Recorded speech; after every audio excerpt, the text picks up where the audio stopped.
Good morning. Am I audible?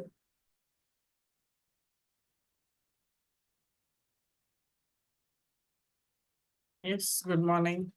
Am I audible, visible? Yes, ma'am. Yes, ma'am. Good morning, ma'am. Good Yes, evening. ma'am. Good morning, ma'am. Good morning, ma'am. Morning. Done? Okay. Videos எல்லாம் switch on பண்ணிடுறீங்களா?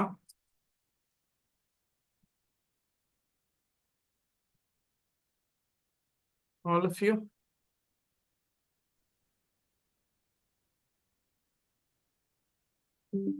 Ma'am Yes. Ma'am நான் Rajeswari ma'am.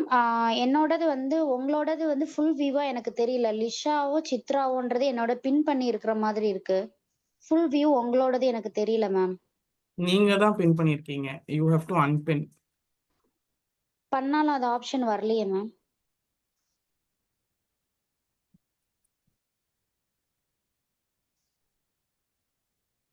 இப்போ okay ma'am. Thank you ma'am.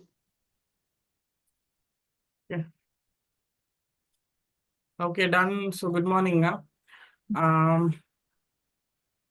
Offline students are also attending online இன்னைக்கு. Yeah, offline students இருக்கீங்களா? Yes, ma'am. Yes, sir. Okay. ஆமாவா எல்லா offline ஸ்டூடெண்ட்ஸும் online வந்துட்டீங்களா? Did you all receive the information கரெக்டா வந்துட்டீங்களா? ஓகே. ஸோ ஆஃப்லைன் கிளாஸும் இன்னைக்கு ஆன்லைன்ல தான், because I didn't go to the academy as my son is not வெல்லுங்க. அதனால offline students kindly excuse. Next class will be there from our academy. Today as my son is not well, so I didn't come to the academy. அதனால தான் offline online எல்லாம் ஆன்லைனா மாறிடுச்சு. Yeah. Okay. So last economic class we will start. I think last economic class we did the national income. அதுக்கப்புறம் we did GDP, GNP, NNP, GNP, personal income, disposable income, per capita income. அது எல்லாமே முடிச்சிட்டோம்னு நினைக்கிறேன். per capita income வரைக்கும் நம்ம முடிச்சிட்டோம். Yeah, அங்கதான் I think last classல we stopped. அது nature of Indian economy முடிச்சிட்டு calculations of national income குள்ள நம்ம ஒரு GNP, GDP, NDP, NNP, personal income, DPI இதெல்லாம் பார்த்துட்டோம். per capita income பார்த்துட்டோம். கரெக்டா? Yes, so quickly I'll take 2 minutes. Can somebody tell me what is GDP?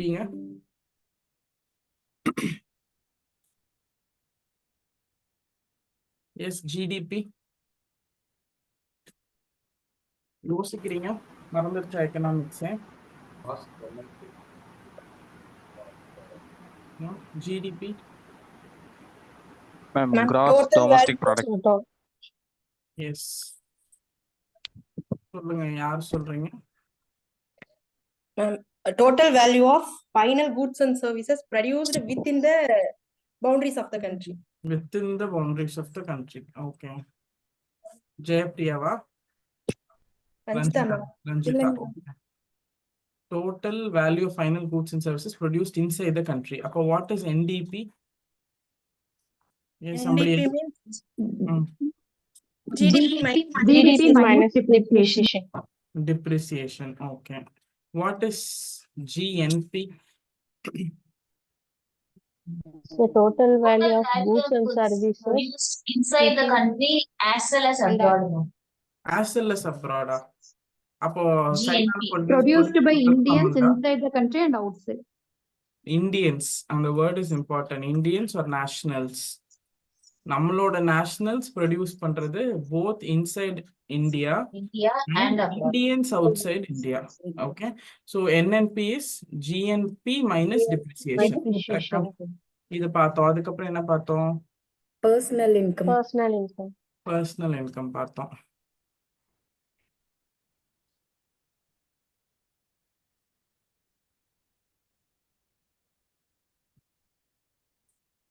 Personal income. So உங்களோட personal income என்ன?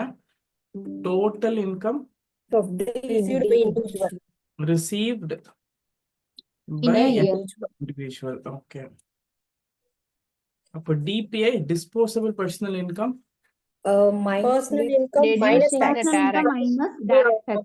minus direct Direct taxes. tax. Indirect வராது, direct taxes, which is your IT கட்டினது போக. Okay, what is per capita income? தலா வருமானம். It's national income National divided by income the divided working by population of the country. Population. National income divided by total. population. Population. In Okay. the age group of 15 to 64. 64 age. 15 to 64. Clearங்களா? Age இதான் earning population. கரெக்டா? Yeah. Yes, ma'am. Almost ஒரு idea வந்துருச்சா? இது வரைக்கும் I think we stopped. இதுக்கப்புறம் we have to proceed. கரெக்ட்டுங்களா? Yes. Yes, ma'am. So any doubts that you have? Yes, Prasanna, put it in the chat. What doubt? Chatல போட்டிருக்கீங்களா? Income generated by all persons irrespective of country they belong to within a particular country is, yes, correct. GDP or definition, correct, Prasanna. Okay. Next, write down. And I told you, right, in the nature of Indian economy topic, வந்து ஒரு 10 minutes எடுத்துட்டு we will finish off அப்படின்னு last class சொன்னேன். அந்த portions மட்டும் quickly முடிச்சிடலாம். Then we'll go into the next topic. Right now, difference between GDP and GNP. Whiteboard தெரியுதுல எல்லாத்துக்கும்? What I'm writing is visible, right? Yes, Mute ma'am. பண்ணிக்கோங்க. ஏதாவது டவுட்னா மட்டும் unmute பண்ணிக்கோங்க. Disturbance எல்லாம் பார்த்துக்கோங்க. So what is the difference between GDP and GNP? GDP is produced value, correct? Of what? Total goods and services. அதெல்லாம் உங்களுக்கு தெரியும். மியூட் பண்ணிருங்க. I think there's some disturbance. நீங்க மியூட் பண்ணல அப்படின்னா ஹெட்ஃபோன்ஸ் போட்டு கவனிக்கிறவங்களுக்கெல்லாம் பயங்கர அது டிஸ்டர்பிங்கா இருக்கும். திடீர்னு ஒரு சவுண்ட் வரும்போது அவ்வளவுதான், அவங்க காதுக்கு டேமேஜுக்கு நீங்க காரணமா போயிருவீங்க. ஸோ பர்ஃபெக்டா மியூட் பண்ணிருங்க. டவுட் இருந்தா மட்டும் அன்மியூட் பண்ணிக்கோங்க. Produced value of total goods and services in a country's border. கரெக்டா? ஒரு கண்ட்ரியோட பார்டர். அதே டெஃபினேஷன் தான். ஆனா பை இந்த டேர்ம் தான் டிஃபரன்ஸ். என்னது? By citizens and non citizens. கரெக்டா? இந்த கண்ட்ரி பார்டருக்குள்ள இருக்க ஃபாரினர்ஸும் included. So by citizens and non citizens already டீட்டெயிலாக எக்ஸ்பிளைன் பண்ணிட்டோம். But to start off with will start off here. GNP. Again, இதுவும் value of goods, total goods and services, same. அதெல்லாம் same. Produced, யார் produce பண்றானா? by only a country citizen. So அந்த நாட்டோட குடிமக்கள் மட்டும் ப்ரொடியூஸ் பண்றது, both within country and out of country. அந்த சிட்டிசன் இந்தியா பார்டருக்குள்ள இருந்தாலும் சரி, வெளியே இருந்தாலும் சரி. ஓகே. ஸோ நம்ம காமன் எக்கனாமிக்ஸ்ல நம்ம எதை யூஸ் பண்றோம்னா, we generally commonly we use GDP. அவ்வளவுதான். இதுதான் குளோபல் எக்கனாமிக்ஸை மெஷர் பண்ற டேர்ம்.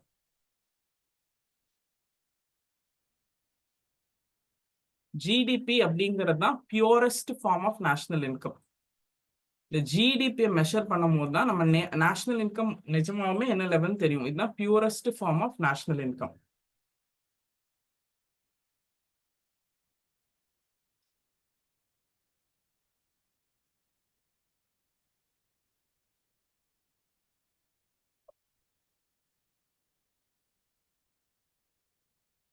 ஓகே.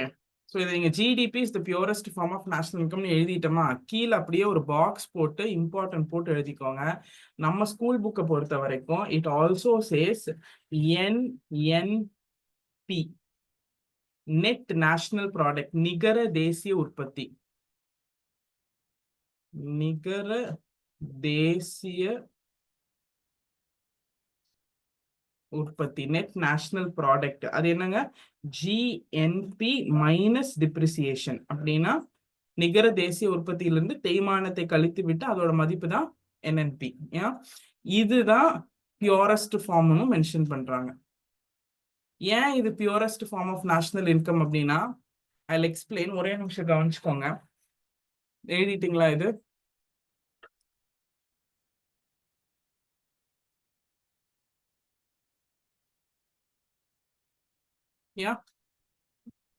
ஓகே, இது ஏன் பியூரஸ்ட் ஃபார்ம் அப்படின்னா, நம்ம யூஸ்வலா கால்குலேஷன்ஸ் எல்லாத்துக்குமே யூஸ் பண்றது ஜிடிபி தான்.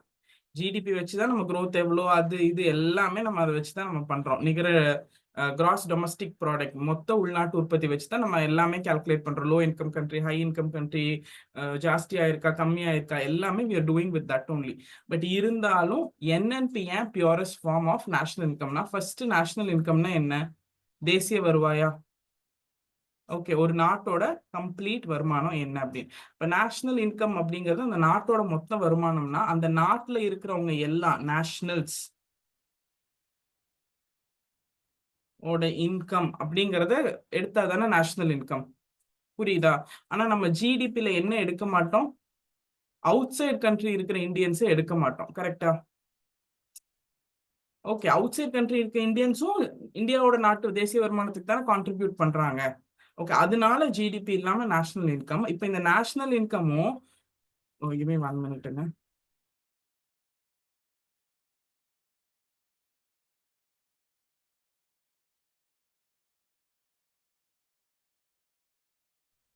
ஏன் இப்ப இந்த நேஷனல் இன்கம்லயும் டோட்டலா என்என்பி சாரி ஜிஎன்பி மொத்தமா total value from inside India out side இந்தியான்னு எடுத்துட முடியுமா?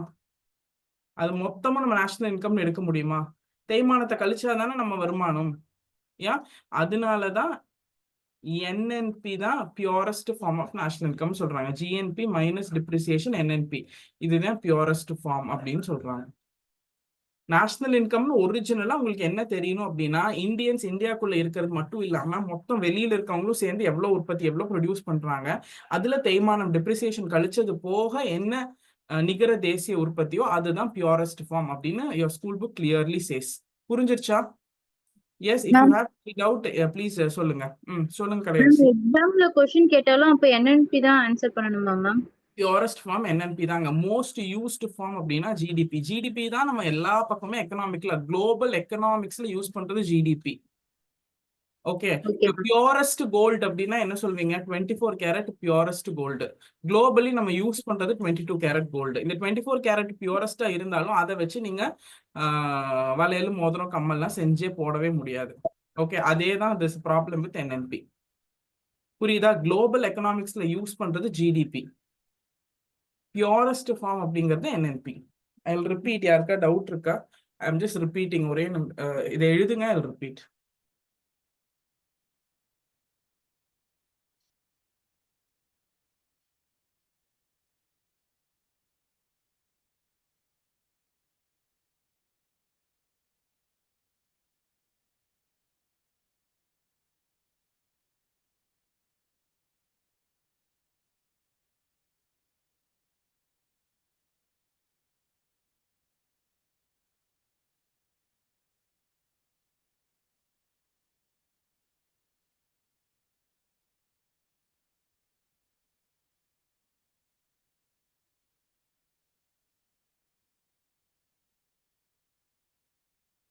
Clear?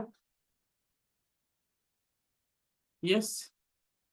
Okay, I'm just quickly revising. புரிஞ்சிருச்சான்னு மட்டும் பாருங்க. ஜிடிபி மொத்த உள்நாட்டு உற்பத்தி உங்களுக்கு தெரியும் அப்படின்னா என்னன்னா, இந்தியாங்கிற பார்டருக்குள்ள மட்டும் ப்ரொடியூஸ் பண்ற கூட்ஸோட வேல்யூ. கரெக்டா? இதுவே ஜிஎன்பி இங்க வந்து என்னன்னா, இந்தியாக்குள்ள சிட்டிசன்ஸும் இருப்பாங்க, நான் சிட்டிசன்ஸ், இவங்க ரெண்டு பேர்த்தையுமே இன்க்ளூட் பண்ணிக்குவோம். கரெக்டா? இதுவே ஜிஎன்பினா இந்தியாக்குள்ள இருக்கிற சிட்டிசன்ஸ் மட்டும் எடுத்துக்குவோம், பிளஸ் அவுட் சைடு ப்ரொடியூஸ் பண்ற, அவுட் சைடு இருக்கிற சிட்டிசன்ஸ் ப்ரொடியூஸ் பண்ற, குடிமக்கள் ப்ரொடியூஸ் பண்ற வேல்யூவும் எடுத்துக்குவோம். இங்க என்ன இன்க்ளூடட்? நாட் இன்க்ளூடட் ஃபாரினர்ஸ் அப்படின்னா நான் சிட்டிசன். இங்க தான் ஃபாரினர்ஸ். இங்க வந்து ஃபாரினர்ஸ் நாட் இன்க்ளூடட், இங்க ஃபாரினர்ஸ் இன்க்ளூடட். இது ரெண்டும் கரெக்டுங்களா? எனி டவுட் இந்த ஜிடிபி ஜிஎன்பில? இல்ல. இந்த GDP minus depreciation gives you NDP and this GNP minus depreciation gives you NNP. கிளியரா? இது வரைக்கும் ஓகேவா? யா. ஸோ நம்ம எதை வந்து குளோபலா யூஸ் பண்றோம்? National income. இது எல்லாமே ஃபேக்டர்ஸ் ஆஃப் நேஷனல் இன்கம். இதை வச்சு தானே தேசிய வருமானத்தை கணக்கிட முடியும். இது எல்லாமே நேஷனல் இன்கம் கால்குலேட் பண்ண யூஸ் பண்றது. ஸோ குளோபல் எக்கனாமிக்ஸ்க்கு நம்ம யூஸ் பண்ற டேர்ம் எது அப்படின்னா, கிளியர்லி எதை யூஸ் பண்றோம்? ஜிடிபி யூஸ் பண்றோம். கரெக்டா? Done okay. குளோபல் எக்கனாமிக்ஸ்ல நேஷனல் இன்கம் கால்குலேட் பண்றதுக்கு யூஸ் பண்றது ஜிடிபி. ஸோ குளோபல் எக்கனாமிக்ஸ்க்கு எது யூஸ் பண்றோம்னா ஜிடிபி. நீங்க அந்த பியூரஸ்ட் ஃபார்ம் வேர்டை கூட அங்கிருந்து எடுத்துருங்க. கிளியர்? பியூரஸ்ட் ஃபார்மே நீங்க அங்க எழுத வேண்டாம். If you think you will get confused. But இது வந்து 22 கேரட் மாதிரி இதை வச்சுதான் எல்லாமே நம்ம வேல்யூ பண்றோம். பட் பியூரஸ்ட் ஃபார்ம் அப்படின்னா என்ன? Purest form of national income, நம்ம தேசிய வருவாய்க்கான உண்மையான எது வேல்யூ கிடைக்கும் அப்படின்னா இந்தியாக்குள்ள இருக்க சிட்டிசன்ஸ் ப்ரொடியூஸ் பண்றது, வெளியில இருக்கிற ஃபாரின் சிட்டிசன்ஸ் ப்ரொடியூஸ் பண்றதும் சேர்த்து மொத்தம் இந்தியாவோட தான். அதுல இருந்து டிப்ரிசியேஷன் கழிச்சா national income, net national income. இந்த நெட் நேஷனல் இன்கம் தானே purest form of national income. புரியுதுங்களா? ஏன்னா எல்லாத்தையும் இன்க்ளூட் பண்ணிடுறோம்ல. வெளியே இருக்கிற நம்ம ஃபாரின்ல போய் வேலை செய்யறோம், அந்த காசும் இந்தியாவோட தான், அதையும் சேர்த்திடுறோம். So purest form of national income is this. Okay. இப்போ என்ன சொல்றாங்க? National income NNP divided by total population. இது என்ன வரும்? NNP divided by total population per capita. Okay. இந்த கால்குலேஷன்ல இதுதான். இப்போ கிளியர் ஆயிடுச்சா? எஸ். Any doubt? கல்பனா, உங்களுக்கு டவுட்டா? Yes ma'am. சொல்லுங்க. மேம் டிப்ரிசியேஷன் கழிக்கிறீங்கல்ல மேம், அந்த ஜிடிபி ஜிஎன்பில வந்து என்ன மாதிரி மெத்தட்ல உங்க டிப்ரிசியேஷன் வந்து ரெடியூஸ் பண்ணுவாங்க மேம்? வேற இப்போ நீங்க ஒரு வண்டி வாங்குறீங்க, ஓகே, வண்டி ஓகே மேம், வண்டி வந்து அதே மாதிரி தான் ஆட்டோமேட்டிக்கா everything that is operated depreciate ஆகும்ல. அது சர்டைன் பெர்சன்டேஜ் அந்த மாதிரி பெர்சன்டேஜ் ஆஃப் யுவர் டோட்டல் அசெட்ஸ்ல எக்கனாமிக்ல கால்குலேட் பண்ணுவாங்க. யா ஓகே ஓகே, எனக்கு அது ஒன்று தான். ஓகே.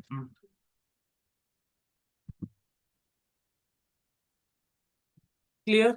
டன்? எஸ். ஓகே. இது எழுதிட்டீங்களா? I want to show you a picture.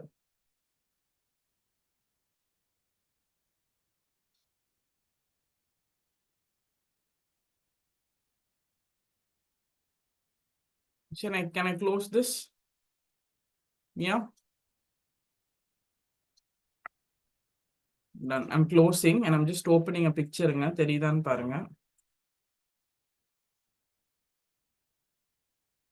தெரியுதுங்களா?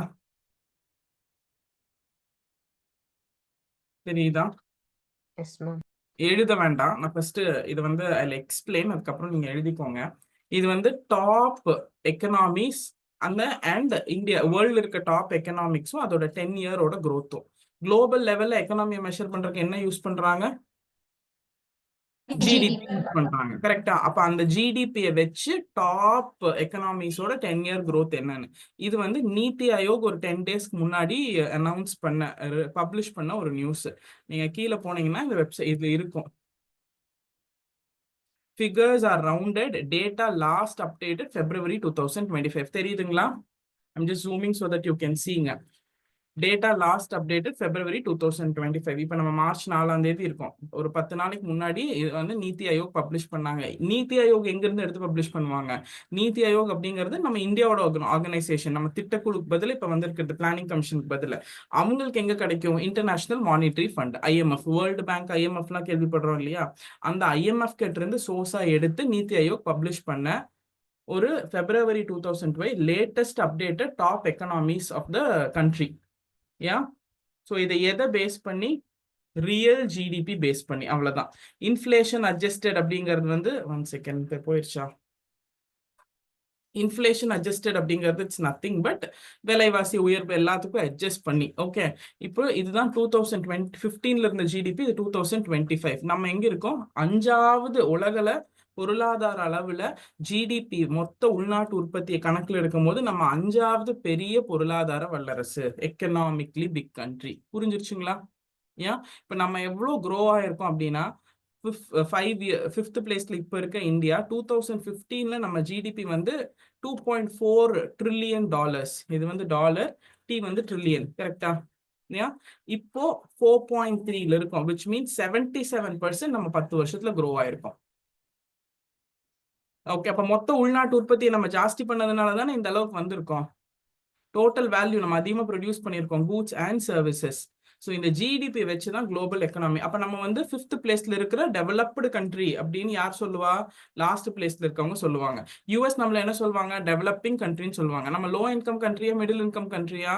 Almost high income country, but actually middle income country. புரியுதா? Done okay. So what I want you to do is எக்ஸாம்ல எவ்வளோ வரைக்கும் கேட்க சான்ஸ் இருக்குன்னா, முதல்ல நம்ம ஜிடிபி பேஸ்டா 7வது இடத்துல இருந்தோம் ஒரு 2-3 வருஷத்துக்கு முன்னாடி. சரி, ஒரு போன குரூப் 1 வரைக்கும் வச்சுக்கலாம். ஸோ இப்போ நம்ம என்ன பண்ணணும்னா, இப்போ 8வது 9வது இடம் வரைக்கும் தெரிஞ்சு வச்சுக்கிட்டா நம்ம நம்ம இப்போ 5th இடம். இப்போ என்ன கேட்பான், 5th பிளேஸுக்கு இந்தியா வந்துருச்சு, இப்போ 7th பிளேஸ்ல யார் இருக்கான்னு கேட்பாங்க. 7th பிளேஸ்ல இருந்து இந்தியா 5th பிளேஸ்க்கு வந்துருச்சு, who has taken that 7th place கேட்க வாய்ப்பு இருக்கு. ஸோ நீங்க என்ன பண்ணுங்க, இந்த 10 வரைக்கும் நம்ம வச்சுக்கலாம். 10 வரைக்கும் நீங்க எழுதிக்கோங்க. 10 வரைக்கும் நீங்க எழுதும் போது அதிக பர்சன்ட் க்ரோ ஆனதும் இந்தியா மட்டும்தான். நம்பர் 1 growth in last 10 yearsனா இந்தியா மட்டும்தான். புரியுதுங்களா? மத்த எல்லாரும் வளர்ச்சி அடைஞ்சிருக்காங்க. ஆனா அவங்களோட வளர்ச்சி விகிதம் பார்க்கும்போது ரொம்ப கம்மி தான். 28%, 74%, 10%, 6%, 14%, 12%, 11%, 7%, 8%. பட் இந்தியா ஹேஸ் எக்ஸாபரண்ட்லி ஒரு 77% அவங்களோட வளர்ச்சி கடந்த 10 ஆண்டுகள்ல இருக்கிறதுனால தான் நம்ம 5வது இடத்துக்கு முன்னேறி வந்திருக்கோம். புரியுதுங்களா? இதுதான் கொஸ்டின் ஏரியா. 74% வந்திருக்குல்ல மேம். என்னங்க? சைனா கண்ட்ரியும் 74% வந்திருக்குல்ல மேம். ஓகே, வந்திருக்கு. ஆனா நம்ம தானே 77, நம்ம தானே நம்பர் 1. ஆமா தானே, அதுல டவுட் இல்லையில. 77க்கு அப்புறம் தானே 74 வரும். ஆமா தானே கலையரசி? ஆமாங்க. அவ்வளவுதான். ஓகே. ஸோ நம்ம தான் இதுல என்ன பெரிய அண்டர்ஸ்டாண்டிங்னா, கடைசியில நீங்க வந்து 20 கண்ட்ரிஸ் கொடுத்துருக்காங்க. மொத்தம் 20 கண்ட்ரி கொடுத்துருக்காங்க. 20 கண்ட்ரியில கூட எந்த கண்ட்ரியும் நம்மள பீட் பண்ணல growth ரேட்ல. நீங்க கீழே பாருங்க அப்படியே. 15%, 29%, 25, 23, 14, 51, 59, 21, 23, 19, 35 தவிர இந்தியா தான் number 1 in the total percentage growthல. ரெண்டாவது அஃப்கோர்ஸ் சைனா. இதுவும் கொஸ்டின் தான். கடந்த 10 ஆண்டுகள்ல ஜிடிபியில மொத்தமா ஜாஸ்தியா யார் வளர்ந்தா, நம்பர் 1 பொசிஷன் யாருன்னா India, followed by China. Okay. GDP வேல்யூல நம்ம 5th, சைனா வந்து 2nd. ஆனா growth ரேட்ல வளர்ச்சி விகிதத்துல பார்த்தோம்னா கடந்த 10 ஆண்டுகள்ல இந்தியா ஃபர்ஸ்ட், சைனா 2nd. புரிஞ்சிருச்சா? இதுதான் question area. Ma'am GDP definition படிச்சுட்டு போனா, என்டிபி டெஃபினேஷன் படிச்சுட்டு போனா, நான் கொஸ்டின் எங்கிருந்து கேட்டானே தெரியாதுன்னா இங்க இருந்தா கேட்பான். கிளியர்? ஸோ இந்த ஃபர்ஸ்ட் 10 மட்டும் எழுதிக்கிறீங்களா? என்ன எழுதுவீங்க? ஃபர்ஸ்ட் 10 கண்ட்ரீஸ் எழுதிக்கோங்க. இந்த ஃபர்ஸ்ட் யூஎஸ், சைனா, ஜெர்மனி எல்லாம் அவங்களோட ஜிடிபி என்னன்னே எழுதிக்கோங்க. $30 trillion இருக்கிற ஜிடிபி எதுன்னு கேட்டா யூஎஸ்ன்னு தெரியணும். 19.5, 20னா சைனா. ஸோ அதை எழுதிட்டு இந்த பெர்சன்டேஜ் growthம் எழுதிக்கோங்க. I'll give you 2 minutes time, நீங்க எழுதிக்கோங்க. மேம் அந்த 2015க்கான அந்த ஜிடிபி ரேட் வேண்டியது இல்லைங்க மேம். எழுதணும்ல, ஏன் அவ்வளோ growth, டீகேடல் growth என்னன்னு கேட்பாங்கல்ல. ஓகே 10 ஆண்டுகள் வளர்ச்சி வந்து இங்கிலீஷ்ல டீகேடல் growth அப்படின்னு சொல்லுவோம். டீகேடல் growth எல்லாம் developing, I mean definite question. Okay.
Yes, finished.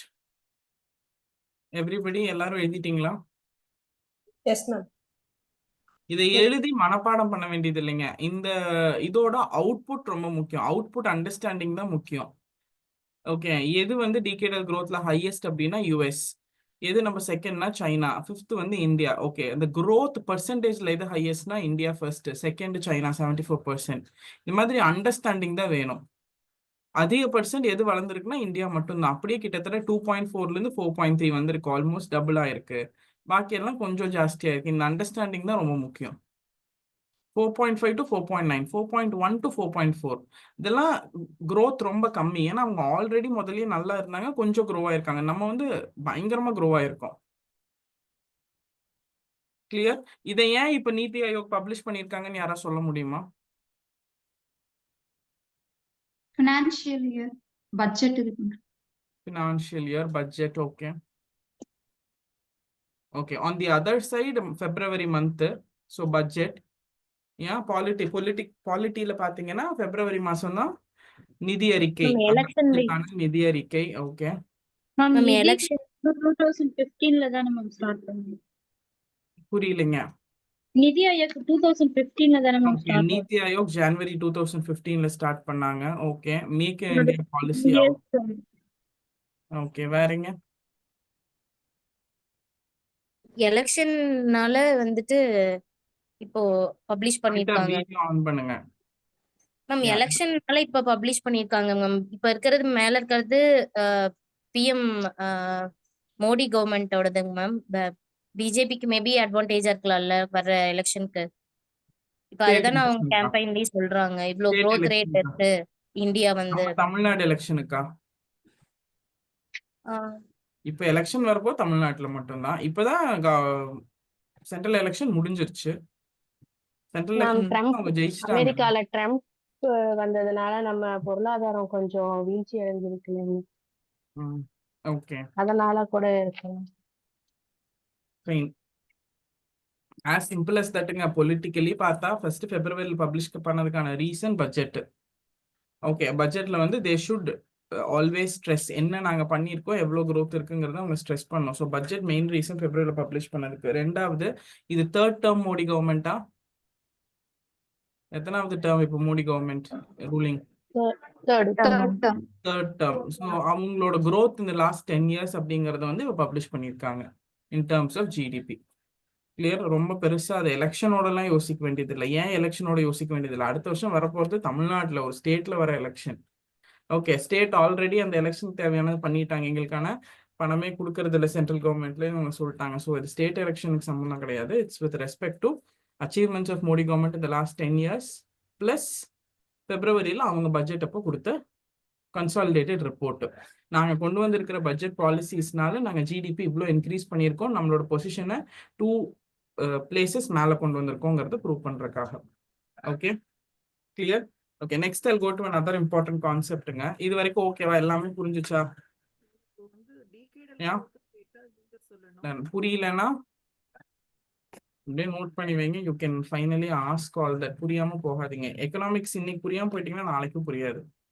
இப்போ ஜிடிபி நான் பேசிக் கேட்குறேன். ஜிடிபி அப்படின்னா டோட்டல்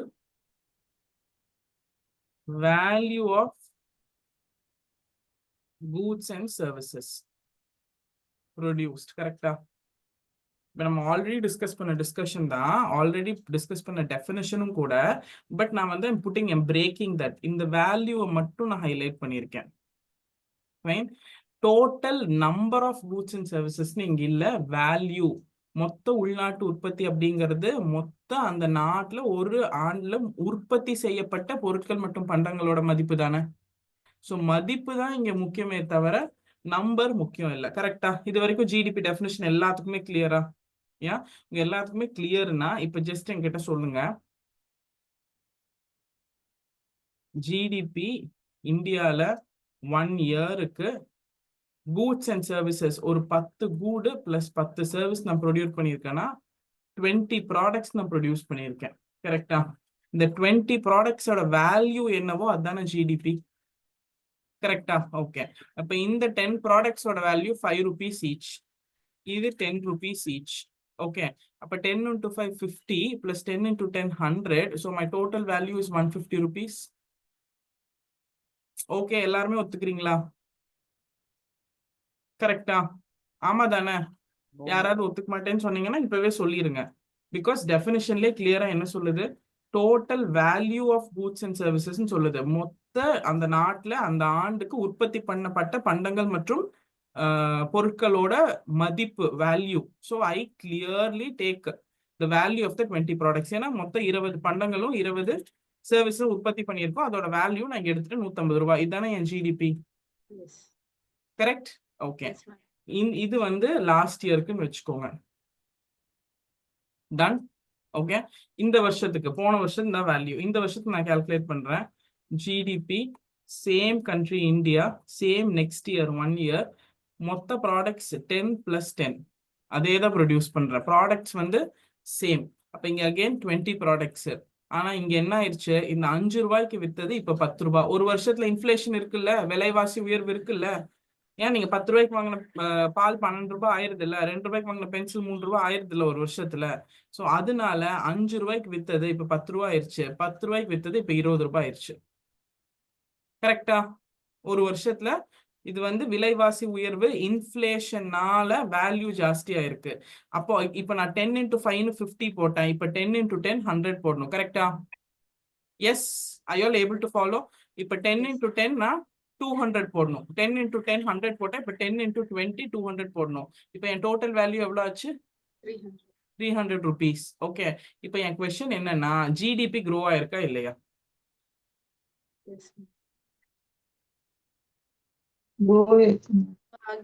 க்ரோ ஆயிருக்கா? இன்ஃபிளேஷன் அது க்ரோ ஆன மாதிரி காமிக்குது. கரெக்டா? கண்ட்ரியோட ப்ரொடக்ஷன் க்ரோ ஆகல. இன்ஃபிளேஷன் வளர்ச்சி அடைஞ்ச மாதிரி காமிக்குதே தவிர ஒரிஜினலா அதிகமா ப்ரொடியூஸ் பண்ணி நம்ம க்ரோ ஆகல. அதிகமா ப்ரொடியூஸ் பண்றதுக்காக நம்ம கெப்பாசிட்டி அதிகம் ஆகல. Clear? Yes, this concept is called GDP. என்னங்க? எஸ், அபிநயா சொல்லுங்க. Deflator or GDP deflation. புரிஞ்சிருச்சா? யா, இப்போ ஒரே நிமிஷம் வீல் ரைட் டவுன். அதுக்கப்புறம் மறுபடியும் இதுக்கு தமிழ்ல இங்கிலீஷ்ல வந்து ஜிடிபி டிஃப்ளேட்டர், இங்கிலீஷ்ல வந்து ஜிடிபி குறைப்பான். ஓகே.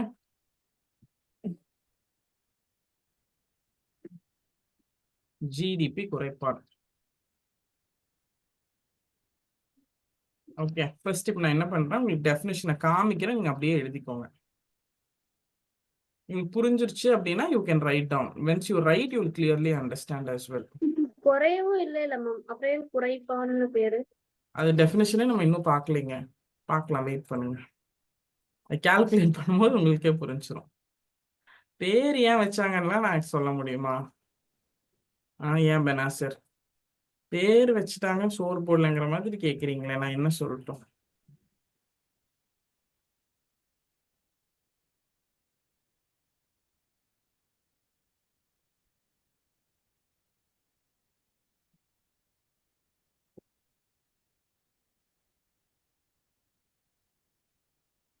ஃபர்ஸ்ட் தமிழ்ல எழுதுறவங்க எழுதிக்கலாம், இல்லை எல்லாருமே தமிழ்ல எழுதணும்னா கூட you can write down. I'm just showing the definition in Tamil. எல்லாம் ஃப்ரம் டைரக்ட் ஸ்கூல் புக் தான், அவங்க புக்ல அப்படியே கேட்பாங்க.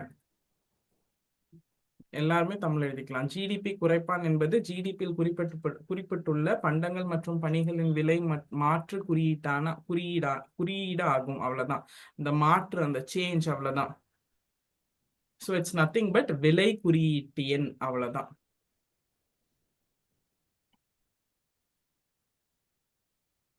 Definition, this is the same definition. இப்போ ஜிடிபி டிஃப்ளேட்டர் அப்படிங்கிறது என்ன, இங்கிலீஷ்லயும் சைட்லயே எழுதுறேன்.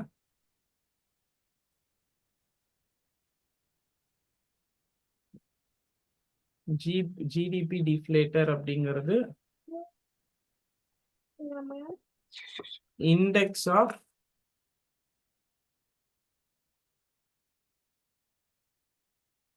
price changes of goods and services, Englishல. So it is nothing but பண மதிப்பு ஜிடிபி அப்படிங்கிறது nominal GDP. English definition nominal GDP, உண்மை ஜிடிபிங்கிறது ரியல் ஜிடிபி இன்டூ 100. இங்கிலீஷ்லயும் எழுதிக்கோங்க, தமிழ்லயும் எழுதிக்கோங்க. ஸோ ஜிடிபி குறைப்பான் அப்படிங்கிறது it's a price index which you get by dividing nominal GDP into real GDP divided by real GDP into multiplying for 100. ரெண்டுமே same இயருக்கு பண்ணணும். அப்ப விலைவாசி உயர்வு எவ்வளோன்னு தெரிஞ்சிடும். கரெக்டா?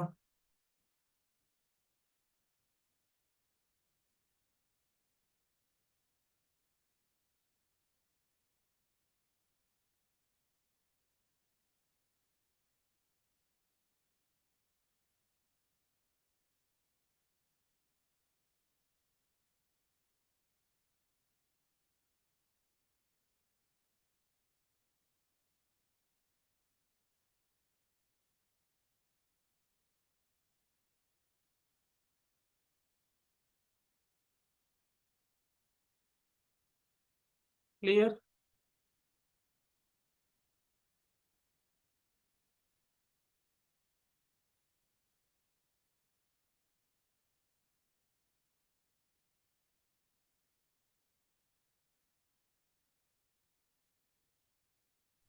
மேம் விலை குறியீட்டு என்ன பிரைஸ் இண்டெக்ஸா மேம்?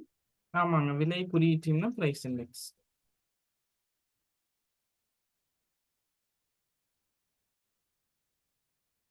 ஓகே, இதுல இருந்து ஒரு கொஸ்டின் கேட்கலாம். பண மதிப்பு ஜிடிபி, உண்மை GDP, nominal GDP, real GDP, எதோட வேல்யூ ஜாஸ்தியா இருக்கும்? எஸ், எது ஜாஸ்தியா இருக்கும்? Nominal GDP. நாமினல் ஜிடிபி, என்ஜிடிபி தான், நாமினல் ஜிடிபி தான் ஹையர்.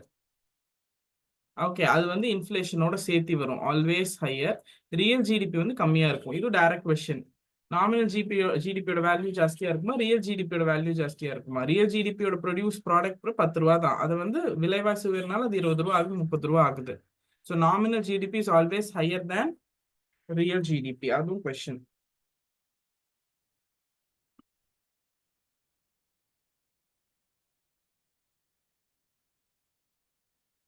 மேம் இங்க சேம் இயர் போட்டிருக்கீங்களா, அது என்ன மேடம் அது? ஒரே வருஷத்துலங்க ரெண்டுமே. இப்போ நான் உங்களுக்கு எக்ஸ்பிளைன் பண்றதுக்காக 2 வருஷத்தை சொன்னேன். ஒரே வருஷத்துல இந்த நாமினல் ஜிடிபி எவ்வளோ, ரியல் ஜிடிபி எவ்வளோன்னு போட்டு இன்டூ 100. நாமினல் ஜிடிபி போன வருஷத்தோடது, ரியல் ஜிடிபி வேல்யூ இந்த வருஷத்தோடதுன்னு போடக்கூடாதுல்ல. புரியுதுங்களா? இல்ல மேம். என்னங்க புரியல? புரியுதுங்க மேம். இந்த சேம் இயரை விட்டுருங்க. ஓகே, நாமினல் ஜிடிபி 10 ரூபா, உண்மையா அது ப்ரொடியூஸ் பண்றதுக்கு 7 ரூபா இன்டூ 100. கரெக்டா? இந்த வருஷம் இது ப்ரொடியூஸ் பண்றதுக்கு 7 ரூபா ஆகுது, விலைவாசி உயர்னால அது 10 ரூபாய்க்கு விற்கப்படுது. ரெண்டுமே ஒரே வருஷத்தோட கணக்கு தானே. இந்த வருஷம் அது ப்ரொடியூஸ் பண்றதுக்கு 7 ரூபா, போன வருஷம் அது வித்ததே 7 ரூபா தான். அப்படிங்கும் போது நம்ம இது போன வருஷத்தோட வேல்யூ, இந்த வருஷத்தோட வேல்யூன்னு போட்டா கரெக்டா நமக்கு வராது இல்ல. ஸோ இந்த நாமினல் ஜிடிபியோட வேல்யூ, ரியல் ஜிடிபி ரெண்டுமே ஒரே வருஷத்துல இருக்கிறதா இருக்கணும்னு சொல்றேன். புரிஞ்சிருச்சுங்களா இப்போ? ப்ரொடக்ஷன் காஸ்ட், மேனுஃபேக்சர் காஸ்ட் மாதிரியா மேம்?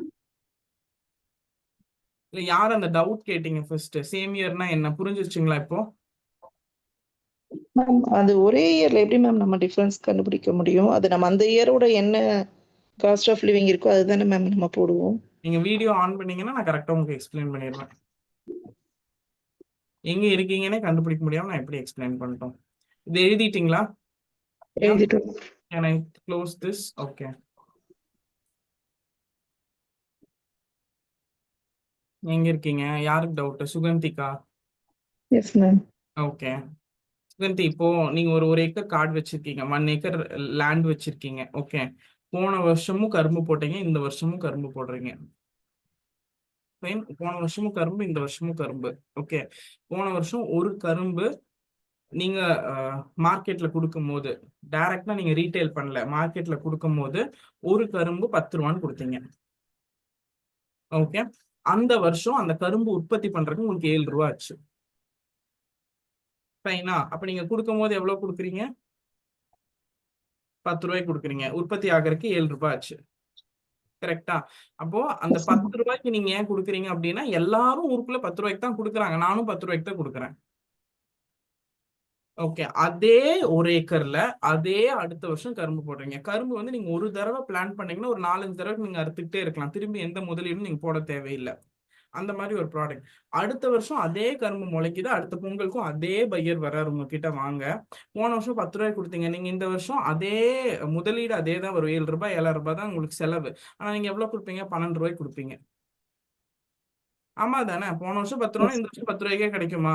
உரம் விலை ஜாஸ்தி அது இதுன்னு. ஆனா உங்களுக்கு என்ன, அந்த ஒரு அடிக்கரும்பு வச்சா அது வளர்ந்துகிட்டே வரும் ஒரு 4-5 வருஷத்துக்கு. ஸோ நீங்க எதுவுமே இன்வெஸ்ட் பண்ணிருக்க மாட்டீங்க. பட் ஸ்டில் 10 ருபீஸ் பதில் அடுத்த வருஷம் 12 ருபீ கொடுப்பீங்களா?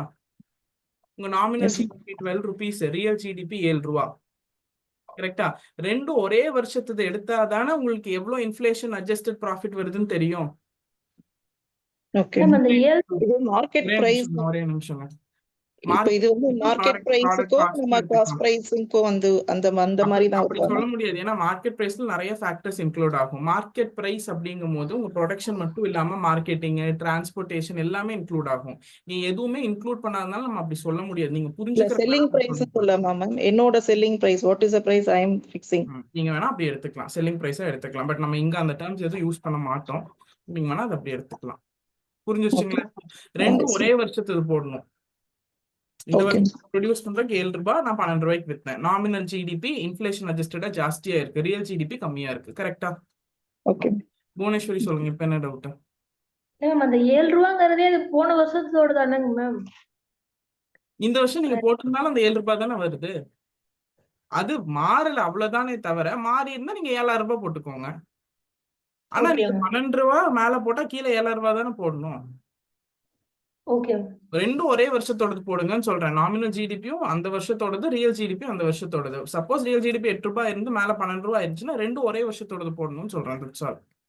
நாமினல் ஜிடிபி ஒரு வருஷத்தோடது, ரியல் ஜிடிபி ஒரு வருஷத்தோட போட்டா ஜிடிபி டிஃப்ளேட்டர் கரெக்டா வராது. அவ்வளவுதான். ஓகே. இன்னும் ஒண்ணு என்னன்னா, இதை இவ்வளவு ஆராய்ச்சி பண்ணி படிக்கிற அளவுக்கு இதுல கொஸ்டினே வராது. ஜிடிபி டிஃப்ளேட்டர்னா வேல்யூ என்ன, அவ்வளவுதான் கேட்பாங்க.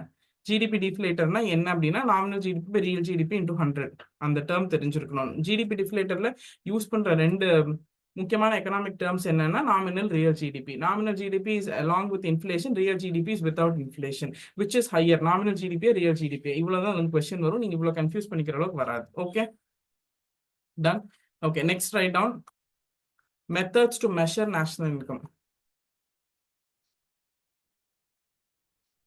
राष्ट्रीय आय को मापने के 3 मुख्य measures to ways to measure national income. Next heading, I think probably the last heading in the topic.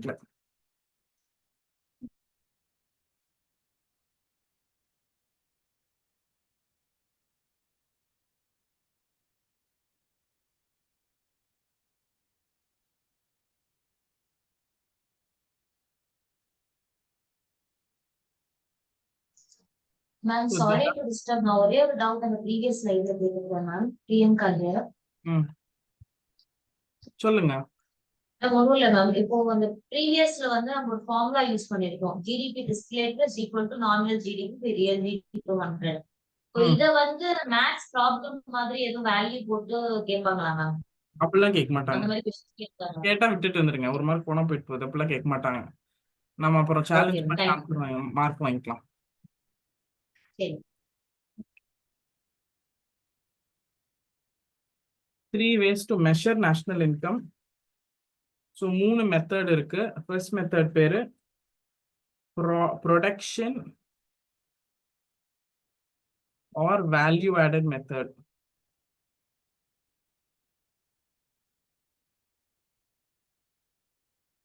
Second income method. தமிழ்ல நான் காமிக்கிறேங்க, இங்கிலீஷ் மட்டும் எழுதிக்கோங்க. Tamil I'll show you. Income method R factor earning method.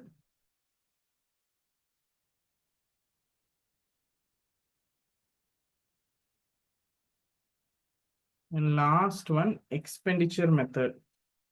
இந்த மெத்தட்லாம் படிக்கணுமானா படிக்க வேண்டாம். நம்ம economics படிக்கல, எக்ஸாமுக்கு தான் எக்கனாமிக்ஸ் படிக்கிறோம். ஸோ 3 மெத்தட் என்னன்னு தெரிஞ்சுக்கிட்டா போதும்.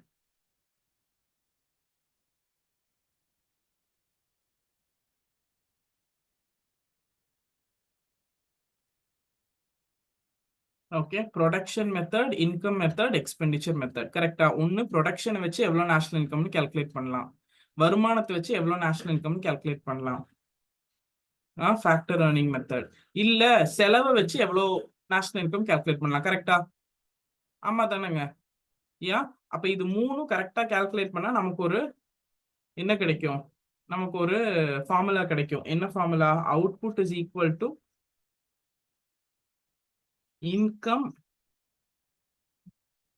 Minus expenditure. Sorry, output is equal to input is equal to expenditure minus வராது, equal to expenditure. இப்படி சப்போஸ் மூணுமே கரெக்டா நடந்தா அவுட்புட் எவ்வளவோ அதுதான் இன்கம் எவ்வளவோ அதுதான் எக்ஸ்பெண்டிச்சர். கரெக்டா? ஏன்னா இது மூணுமே circular in nature, all interdependent and circular in nature. இங்கிலீஷ்ல எழுதிட்டீங்களா? தமிழ்ல I'll show you இந்த சேம் திங் நீங்க எழுதிக்கலாம். இன்டர்டிபெண்டன்ட்டா மேம்? மூணுமே சர்க்குலர் நேச்சர், ஒன்னோட சேர்ந்தது தானே. அவுட்புட் எவ்வளவோ அதுதான் இன்கம் எவ்வளவோ அதுதான் எக்ஸ்பெண்டிச்சர். கரெக்ட் தானே? உற்பத்தி இஸ் ஈக்குவல் டு வருமானம் இஸ் ஈக்குவல் டு செலவு. Yes, I am showing it in தமிழ்ங்க.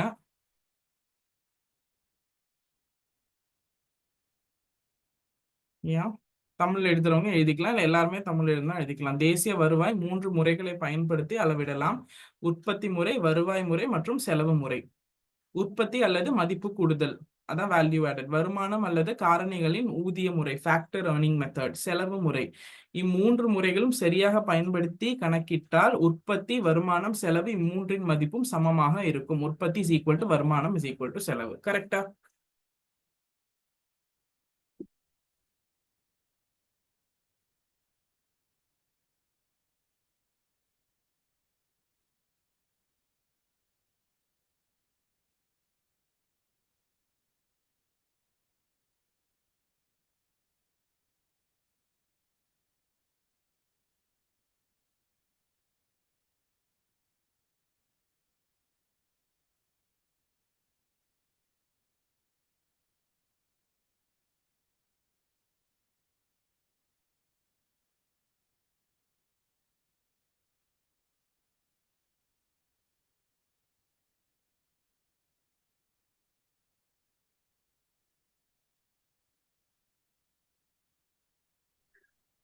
Ma'am, yes. இப்போ நம்ம ஜிடிபி கண்டுபிடிச்சதுக்கு அப்புறம் இந்த ஜிடிபி டிஃப்ளேட்டர் நம்ம போடுறோம்ல மேம், அதை வச்சு அந்த இதை வந்து மைனஸ் பண்ணுவாங்களா மேம்? எதுக்காக ஜிடிபி போடவே மாட்டாங்க. எவ்வளோ டெர்மினாலஜி தான் இன்ஃப்ளேஷன் படிச்சுக்கிறோமா? மெஷர் பண்றதுக்கு மட்டும்தான் ஜிடிபி டிஃப்ளேட்டர் யூஸ் பண்ணுவாங்க. ஓகே. ஓகே.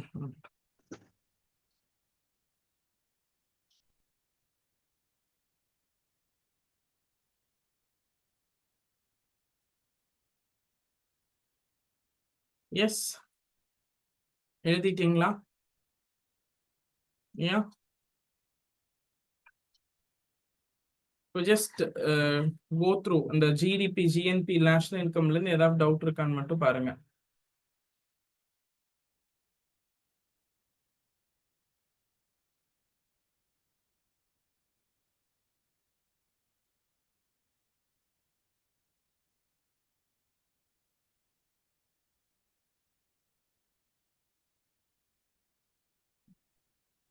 இதெல்லாம் ஓகே அப்படின்னா நான் ஒன்று சொல்றேன், அவ்வளவுதான். இது ஒன்று சொன்னா முடிஞ்சிருச்சு.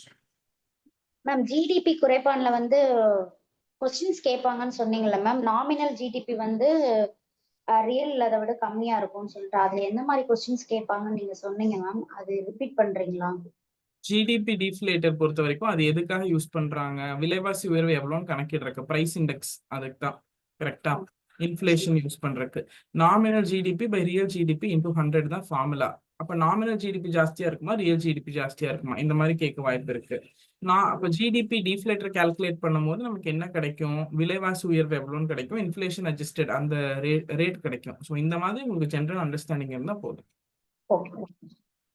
ஓகே மேம், அந்த ஜிடிபி டிஃப்ளேட்டர்ல நீங்க எக்ஸ்பிளைன் பண்ண ஸ்லைட் மட்டும் ஒன்ஸ் காமிங்க மேம்.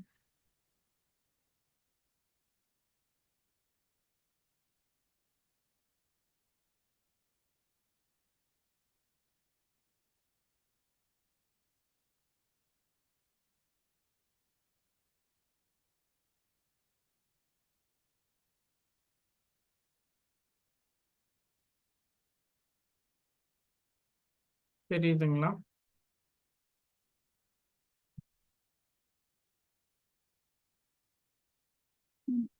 நீங்க எக்ஸ்பிளைன் பண்ண அது ஸ்லைட் நான் மாத்தும் போது போயிருமே, நான் எழுதுனா அப்படி போயிடும்.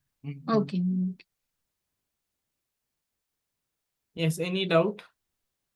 நாமினல் per capita இன்கமோட ஃபார்முலா மட்டும் கொஞ்சம் சொல்ல முடியுமா மேம்? பர் அந்த per கேபிட்டா capita இன்கம், தலா எஸ் வருமானமா? எஸ் அது மேம். ஒண்ணுமே இல்லை, NNP divided by total population. Okay thank you ma'am. Okay. Nominal GDP தானே ரேட் ஹையா இருக்கும். ஆமாங்க, ரியல் ஜிடிபி கம்மியா இருக்கும். Okay. Clear? Okay. So last 2 things that I ஆடுங்க. இது அவ்வளோதான், இதோட முடிச்சுக்கலாம் இந்த first topic. Factor cost, market price. Factor cost அப்படின்னா காரணி செலவு தமிழ்ல. ஓகே, தமிழ்ல எழுதுறவங்க யூ கேன் ரைட் காரணி செலவு.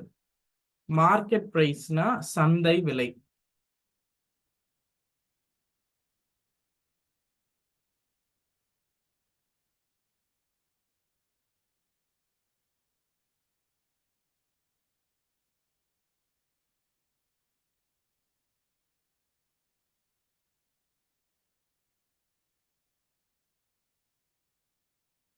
Okay, clear? புரிஞ்சிருச்சுங்களா? ஃபேக்டர் காஸ்ட்னா காரணி செலவு, மார்க்கெட் பிரைஸ்னா சந்தை விலை. இப்போ GDP at factor cost, GDP at market price அப்படின்னு ரெண்டா எடுத்துக்கலாம். நீங்க எழுதவே வேணாம், ஒரே நிமிஷம் கவனிங்க. ஏதோ ஒரு ப்ராடக்ட் சொல்லுங்க. ஃபார் எக்ஸாம்பிள் ஒரு ஃபோன். ஓகே, அந்த ஃபோன் ப்ரொடியூஸ் பண்றதுக்கு என்ன வேணும்? ஃபர்ஸ்ட் ஒரு இடம் வேணும், கரெக்டா? அந்த பில்டிங் ரெண்ட், ப்ரொடியூஸ் பண்ற லேபர் வேணும், அதுக்கான எலக்ட்ரானிக் டிவைசஸ் வேணும், அப்படின்னா ரா மெட்டீரியல் வேணும், கரெக்டா? வேற என்னென்ன? அதுக்கு இன்வெஸ்ட் பண்றதுக்கு கொஞ்சம் கேபிட்டல் வேணும்ல, ரா மெட்டீரியல் வாங்குறதுக்கு. இதெல்லாம் சேர்ந்து அந்த ஃபோன் ப்ரொடியூஸ் ஆகுமா? கரெக்ட். அப்ப அதோட வேல்யூல ஜிடிபி கால்குலேட் பண்ணா அது ஃபேக்டர் காஸ்ட். அந்த ப்ரொடியூஸ் பண்றதுக்காக காரணிகளோட செலவை எடுத்துக்கிட்டு நம்ம ஜிடிபி சொல்றோம். இதுவே மார்க்கெட் பிரைஸ் அப்படின்னா இங்க வந்து என்ன விலையில மார்க்கெட்ல சோல்ட் ஆகுது. இங்க 1 lakh ப்ரொடியூஸ் ஆனா இங்க 1.2 lakh விக்கிறோமா? It is not right.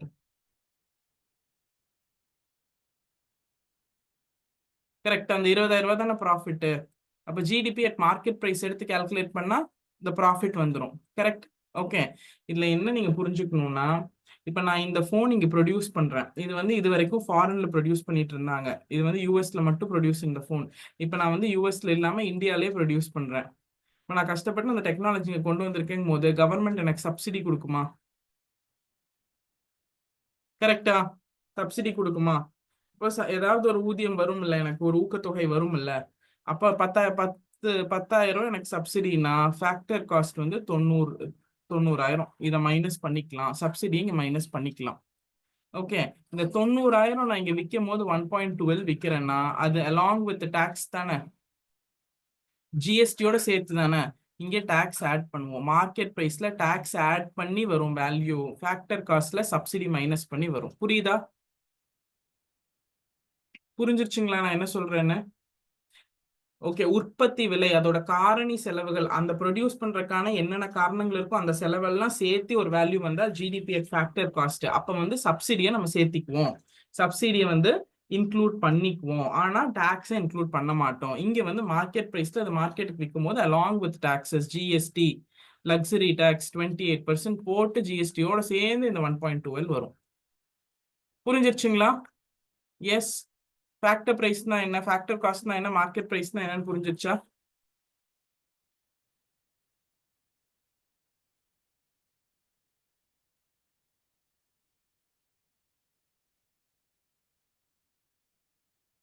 Clear? இது காரணி செலவு, இது சந்தை விலை.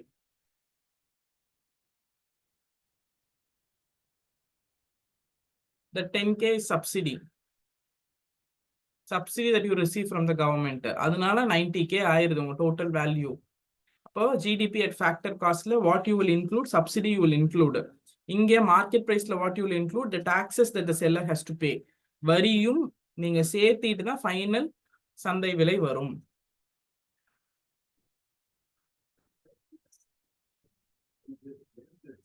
மேம் சப்சிடியை மைனஸ் பண்ணுவோமாங்க மேம்? சப்சிடினா என்னங்க? கவர்மெண்ட் கொடுக்கறது தானே உங்களுக்கு. Yes ma'am. அப்ப நீங்க அந்த ஊக்கத்தொகையை வந்து நம்மளோட குறைஞ்சிரும் தானே. Okay thank you ma'am.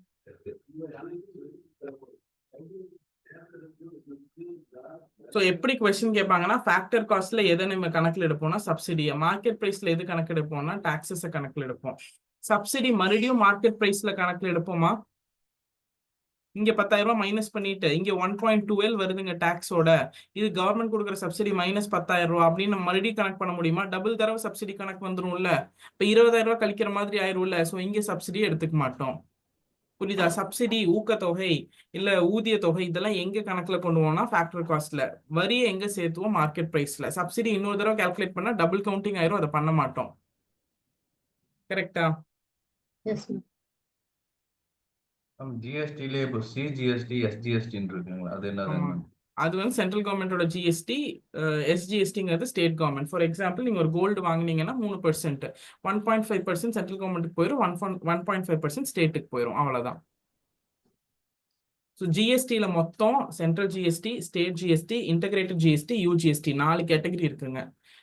Central GST central government விதிச்சு அவங்க வசூலிக்கிறது. ஸ்டேட் ஜிஎஸ்டி ஸ்டேட் கவர்மெண்ட் விதிச்சு அவங்க வசூலிக்கிறது. இந்த சென்ட்ரல் கவர்மெண்ட் விதிச்சு அவங்க வசூலிக்கிறதுல சென்ட்ரல் கவர்மெண்ட் ஒரு ஷேர் எடுத்துட்டு ஸ்டேட்டுக்கு கொடுத்துருவாங்க. ஸ்டேட் கவர்மெண்ட் விதிச்சு அவங்க வசூல் பண்றதுல ஸ்டேட் கவர்மெண்ட் மொத்தமா யூஸ் பண்ணிக்குவாங்க.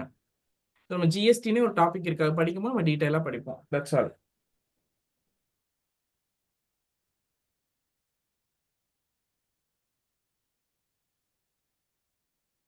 புரிஞ்சிருச்சுங்களா? Yes ma'am.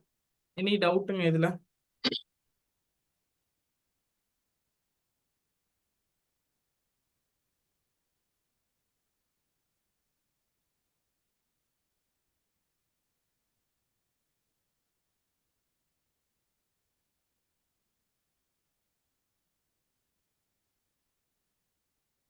Okay. So with this we'll finish nature of Indian economy. அந்த முதல் டாபிக் முடிச்சிட்டோம்.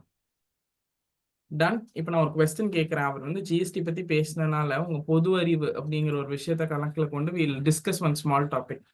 அதுக்கப்புறம் we'll go to the next topic. Nature of Indian economy முடிஞ்சிருச்சுங்க. ஃபர்ஸ்ட் நேச்சர் ஆஃப் இந்தியன் எக்கானமில இந்தியா அப்படிங்கிற ஒரு நாட்டு அதோட பொருளாதாரம் சார்ந்து இயல்பு எப்படி இருக்குன்னு பார்த்தோம். ஏன் அதோட பிளஸ் என்ன, வீக்னஸ் என்ன, ஒரு 10-20 பாயிண்ட்ஸ் பார்த்துருப்போம். அதுக்கப்புறம் calculation which national income, GDP, GNP, NDP, NNP, national income, per capita income, disposable income, GDP deflator, factor cost, market price, national income calculate பண்ற மெத்தடாலஜிஸ். கரெக்டா? இதெல்லாம் பார்த்துட்டோமா? இது எல்லாமே சேர்ந்து ஃபர்ஸ்ட் டாபிக் இந்திய பொருளாதாரத்தின் இயல்பு இல்லைன்னா nature of Indian economy in your syllabus. First எல்லாத்துக்கும் சிலபஸ் இருக்கா? இந்த ஃபர்ஸ்ட் டாபிக் முடிச்சிட்டோம், நீங்க டிக் பண்ணிக்கலாம். நாளைக்கு சாயந்தரம் 5 மணிக்கு நாளைக்கு கிளாஸ் இருக்கா? இல்ல. ஆமா தானே, உங்க ஸ்கெடியூல் படி நாளைக்கு கிளாஸ் இல்ல. நாளைக்கு சாயந்தரம் 5:30 மணிக்கு nature of Indian economy first economic test வந்துடும். ஓகே, இது வரைக்கும் நம்ம என்ன எடுத்தோமோ அந்த கிளாஸ் நோட்ஸ் தரவா படிக்கணும். வேர் டு ஸ்டடியில உங்களுக்கு எங்கெங்க nature of Indian economy cover ஆயிருக்குன்னு உங்களுக்கு வேர் டு ஸ்டடி அனுப்பிச்சிருக்கோம்ல, அது எங்கன்னு நீங்க தேட வேண்டாம்னு பின்னாடியே கீழே ஸ்கூல் புக் வந்திருக்கும்ல, கம்பைலேஷன் இங்கிலீஷ் அண்ட் தமிழ்ல. Yes ma'am. வந்திருக்கா? வந்திருக்கு இல்லையா? வந்திருக்கு. அதையும் சேர்த்து படிச்சுட்டு தான் டெஸ்ட் எழுதணும். கிளாஸ் நோட் மட்டும் படிச்சு டெஸ்ட் எழுதக்கூடாது. ஸ்கூல் புக் மட்டும் படிச்சுட்டு டெஸ்ட் எழுதக்கூடாது. ஓகே, கிளாஸ் நோட்ஸ்ல ஒரு 7 பேஜ் 6 பேஜ் எழுதியிருப்பீங்களா மொத்தமா? அதை தரவா படிச்சிருங்க. உங்க ஸ்கூல் புக்ஸ்ல வேர் டு ஸ்டடியும் கொடுத்துருக்கோம். So first topic nature of Indian economy அப்படின்னு கம்பைலேஷன் எடுத்து பார்த்தீங்கன்னா ஒரு ஐ திங்க் ஒரு 80-70 பேஜஸ் இருக்கும்னு நினைக்கிறேன். அதை நீங்க ரீட் பண்ணணும், டெஃபினட்டா ரீட் பண்ணணும். ஆல்ரெடி நான் லாஸ்ட் கிளாஸ்லேயே சொல்லியிருந்தேன், நீங்க ரீட் பண்ணி முடிச்சிருந்துருக்கணும். இல்லைன்னா நாளைக்கு ரீட் பண்ணிட்டு அதுல ஏதாவது எக்ஸ்ட்ரா பாயிண்ட்ஸ் இருந்துச்சுன்னா அது உங்க கிளாஸ் நோட்ஸ்ல ஆட் பண்ணிட்டு, ஃபர்ஸ்ட் கிளாஸ்ல I told you class notes முடிஞ்சு ஒரு 2-3 பேஜ் விட்டுருங்க, அதுல இருந்து புக்ல இருந்து கிடைச்சதை எழுதி வைக்கிறதுக்குன்னு. இதெல்லாம் பண்ணிட்டு தான் நாளைக்கு ஃபர்ஸ்ட் டெஸ்ட் எழுதணும். Tomorrow test will come at 5:30. Okay, நாளைக்குள்ள உங்களால படிக்க முடியல அப்படின்னா, ஃபர்ஸ்ட் டெஸ்ட் சரியா படிக்க முடியல அப்படின்னா நீங்க Thursday 5:30 எழுதிருங்க. 24 hours டைம் டெஸ்ட் வந்ததுல இருந்து. வியாழக்கிழமை உங்களுக்கு ஜியோகிராஃபி கிளாஸ் தானே இருக்கு. Yes ma'am. ஸோ நாளைக்கு ஈவினிங்ல இருந்து வியாழக்கிழமை ஈவினிங் 5:30 24 hours டெஸ்ட் வந்து லைவா இருக்கும். அதுக்குள்ள எழுதி முடிச்சிருங்க. வெள்ளிக்கிழமை காலைல 10:30 மணிக்கு நான் கிளாஸுக்கு வந்திருப்பேன். ஸோ சாயந்தரம் 5:30 மணிக்குள்ள நீங்க டெஸ்ட் எழுதி முடிச்சிருந்தா தான் ஆஃபீஸ்ல வந்து ரேங்க் லிஸ்ட் போடுவாங்க. ரேங்க் லிஸ்ட் மார்க் எல்லாம் எடுத்துட்டு தான் நான் 10:30 மணிக்கு வெள்ளிக்கிழமை கிளாஸுக்கு வருவேன். ஓகே, 5:30 மணி வியாழக்கிழமை 5:30 மணிக்கு மேல எழுதுற எந்த டெஸ்ட்டுமே ஃபர்ஸ்ட் எழுதவே முடியாது. எழுதினாலும் வேலிடேட் பண்ண மாட்டோம். That will not be included for any rank list or accountability. Clear-ஆ? புரிஞ்சிருச்சா? Yes sir. Okay. So nature of Indian economy first topic எப்ப கம்ப்ளீட் ஆகும்னா கிளாஸ் நோட்ஸ் படிச்சுட்டு ஸ்கூல் புக்கும் படிச்சுட்டு நீங்க டெஸ்ட் எழுதுவீங்க பாருங்க. டெஸ்ட்ல எனக்கு எவ்வளவு கொஸ்டின் ஞாபகம் இல்லை. சே ஃபார் எக்ஸாம்பிள் ஒரு 50 கொஸ்டின் இருக்கு அப்படின்னா அந்த 50 கொஸ்டின் உங்களுக்கு 40 கொஸ்டின் வருது. அதுல 10 கொஸ்டின் தப்பு பண்றீங்க இல்ல, அந்த 10 கொஸ்டினையும் கிளாஸ் நோட்ஸ்ல எழுதி ஏன் அந்த 10 கொஸ்டின் தப்பாச்சுன்னு அதையும் நீங்க படிச்சு முடிக்கும் போது தான் இந்த டாபிக் கம்ப்ளீட் ஆகும். ஒரு டாபிக் கம்ப்ளீட் பண்ணணும்னா இதுதான் procedure. Class notes plus school book plus test, டெஸ்ட்ல வர தப்பு அந்த தப்பையும் கரெக்ட் பண்ணி அதுக்கு ஏன் தப்பா வந்திருக்கு, என்ன கரெக்ட் ஆன்சர் அப்படின்னு நீங்க ஜஸ்டிஃபை பண்ணி அதை புரிஞ்சு படிச்சு இந்த கிளாஸ் நோட்ஸ்ல அந்த 4 பேஜ் ஃப்ரீயா விடுறோம்ல அங்க கொண்டு போய் அதையும் எழுதி வச்சு மறுபடியும் மொத்தமா ஒரு தடவை ரிவைஸ் பண்ணா மட்டும்தான் நேச்சர் ஆஃப் இந்தியன் எக்கானமி அப்படிங்கிற ஃபர்ஸ்ட் டாபிக் புரியும். கிளியரா? Okay fine. இப்போ we will go into the next topic. Next நிறைய புக் கம்பைலேஷன்ல நிறைய கொடுத்திருக்காங்க மேம். கிரிட்டிசிசம்ஸ் ஒவ்வொரு டெஃபினேஷன் கொடுத்து அந்த ஆத்தர்ஸ் இன்னும் வேற என்ன இது பண்ணிருக்காங்க. அவ்வளவு தியரி எல்லாம் படிக்க வேண்டாம், அந்த ஆத்தர் ஒபினியன்ஸ் எல்லாம் படிக்க வேண்டாம். நீங்க நான் எடுத்த டாபிக்ஸ் அங்க படிச்சீங்கன்னா போதும். Okay ma'am. ஏன்னா அது எடுத்தா ரொம்ப கன்ஃபியூஸ் ஆச்சு மேம். அது ஒரு 35 pages படிக்கும்போது அது எங்கேயோ வேகா கொண்டு போகுது. அது இல்ல தியரிஸ் எல்லாம் படிக்க வேணாம். தியரிஸ் எல்லாம் வந்து they never asked, they will not ask also. அப்படியே கேட்டாலும் நம்ம பிரச்சனை இல்லை, விட்டுருங்க. அதெல்லாம் படிக்க வேண்டாம். ஓகே மேம் சொல்லுங்க மேம். நான் இது வரைக்கும் இதான் மேம் ஃபர்ஸ்ட் டைம் எனக்கு வந்து சிலபஸ்ல நீங்க கொடுத்தது இந்த பொருளாதாரத்தின் இயல்புகள் அப்படின்னா 1 to 96 பேஜ் இருக்குது. அந்த 1 to 96 பேஜ் பிளஸ் வந்து நம்ம கொடுத்த நோட்ஸ் இது மட்டும் படிச்சா போதும். நம்ம வெளியில எதுவும் புக் எல்லாம் தேவையில்லைல்ல மேம்? அது நீங்க தேடினாலும் இவ்வளவுதான் இருக்கும், நம்ம கிளாஸ் நோட்ஸ்ல இருக்கிறது தான் இருக்கும். ஓகே, அப்ப சிலபஸ்ல வந்து வேலை வாய்ப்பு வறுமை அது வரைக்கும் மட்டும்தான் மேம் இருக்கு. அதுக்கப்புறம் தமிழ்நாட்டின் மனிதவள மேம்பாட்டு குறியீடு அது யூனிட் 9ங்க, அது வேற டாபிக்.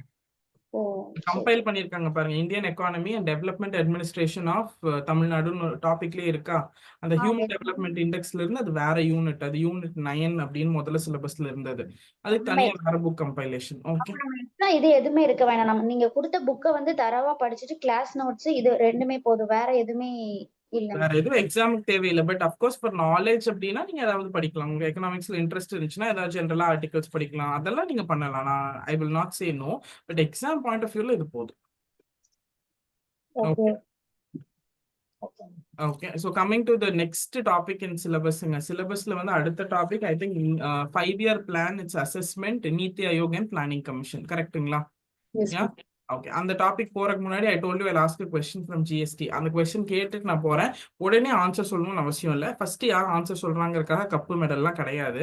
நீங்க யோசிச்சு ப்ராசஸ் பண்ணி ஒரு ஆன்சர் வந்துச்சுன்னா அதுதான் நீங்க உங்க பிரெயின் எவ்வளவு ப்ராசஸ் பண்ணுதுங்கிறது தான் முக்கியமே தவிர இங்க ஃபர்ஸ்ட் கம் ஃபர்ஸ்ட் சர்வ் பேசிஸ்லாம் கிடையாது. கிளியரா அதையும் முன்னாடியே சொல்லிடுறேன்.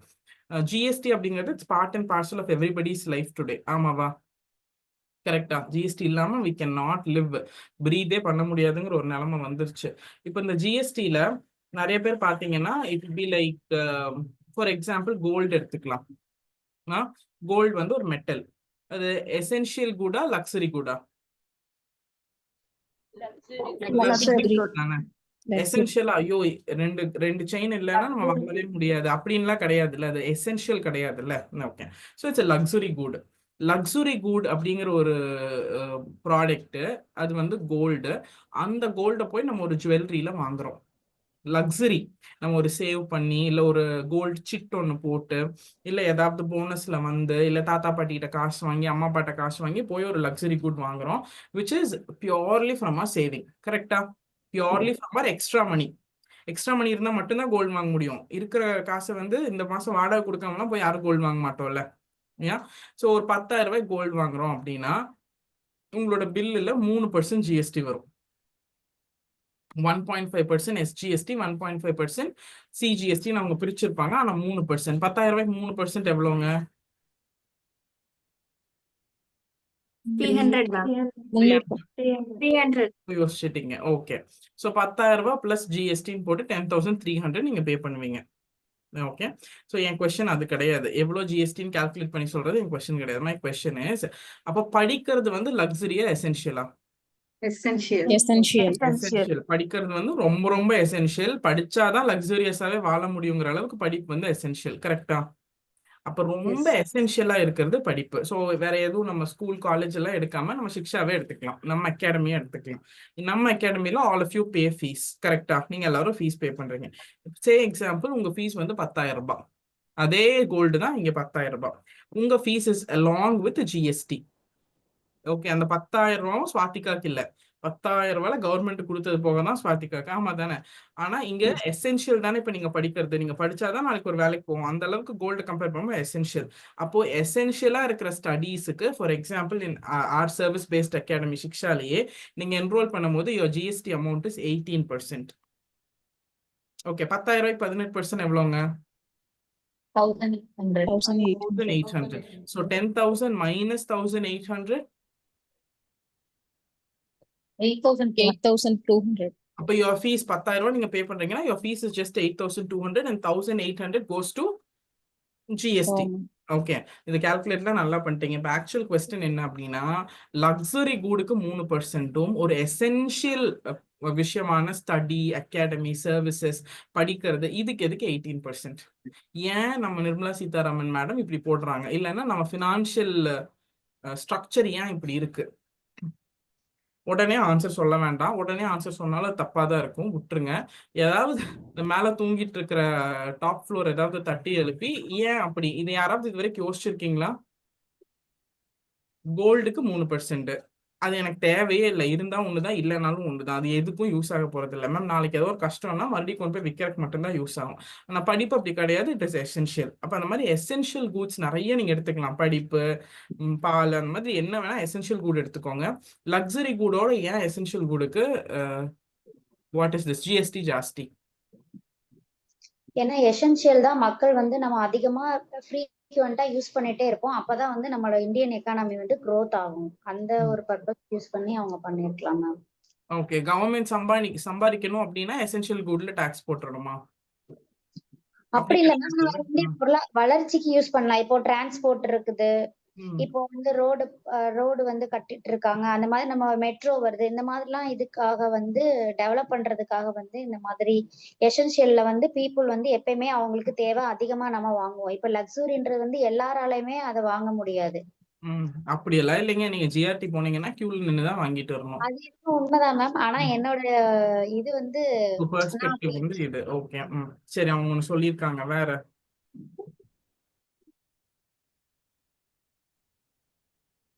வேற ஏதாவது சொல்லுங்க. நீங்க யோசிச்சு சொல்லுங்க. யோசிச்சீங்கன்னா ஆன்சர் வந்துடும். மேம் பேசிக் எஜுகேஷன் வந்துட்டு தேவை. So 6th to maybe 12th standard வரைக்கும் எஜுகேஷன் தான் we are not paying GST. However, in institutions, maybe experts or specialized people are taking classes. So அந்த கேஸ், அந்த ரீசன்ஸ்க்காக maybe we are paying GST. Your school bill is exclusive of GST. I'm not sure. I think so. அது அடுத்த கொஸ்டினா வச்சுக்கலாம். அது அப்ப அந்த question வந்து next question, school bill, college bill exclusive ஜிஎஸ்டியா இன்க்ளூசிவ் ஜிஎஸ்டியா? ஓகே. இப்ப என்ன சொல்றீங்கன்னா, இது வந்து லக்ஸுரி, ஒரு சர்வீஸுக்கு படிக்கிறது லக்ஸரி, டிஎன்பிசி சர்வீஸ்க்கு படிக்கிறது லக்ஸரி அப்படிங்கறதுனால 18%, கோல்டு அப்படிங்கிறது மேண்டேட்டரி, அதனால கம்மி அப்படிங்கிறீங்களா? பிரைவேட் ஆர்கனைசேஷன்ங்கிறதுனால வந்து எல்லாருமே வாங்க மாட்டாங்க மேம். அவைலபிள் கம்மியா இருந்தாலே போதும். So இப்போ government institutions they are not charging GST இல்ல மேம். எல்லாருமே படிக்கணுன்றப்போ அது அதிகமா இருக்கு.